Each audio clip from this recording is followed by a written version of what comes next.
99 ভাগ একটা, 1 ভাগ একটা।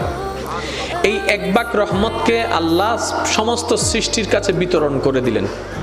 এই 1 ভাগ রহমতের কারণে মায়া সৃষ্টি, এই 1 ভাগ রহমতের কারণে আবেগ সৃষ্টি, এই 1 ভাগ রহমত থেকে মহাব্বত সৃষ্টি, এই 1 ভাগ রহমত থেকে ভালোবাসা সৃষ্টি। আর সেই ভালোবাসাটা কেমন দেখেন, সন্তান ডেলিভারি হবে, এই ব্যথাটা সহ্য করতে গিয়ে অনেক মা ডেলিভারি করতে গিয়ে মারা যায়, সেটা মা জানে। আমি সন্তান পেটে রাখলে 10 মাস আমি ভালো করে খেতে পারবো না, ঘুমাইতে পারবো না, সেটা মা জানে। তারপরও সন্তান পেটে নেওয়ার জন্য মা দ্বিধাবোধ করে না, দ্বিমত পোষণ করে না। ডেলিভারির সময় মা মারা যাওয়ার সম্ভাবনা 80%, সেটা মা জানে। ব্যথা সহ্য করার মতো না, সেটা মা জানে। তারপরও মা হাসি মুখে সন্তান পেটে নিচ্ছে, ডেলিভারির জন্য প্রস্তুতি নিচ্ছে। এবার মাকে জিজ্ঞেস করলাম, মা তুমি না সেই মা সামান্য একটা সুইয়ের ব্যথার জন্য তুমি চিৎকার করে উঠেছিলা?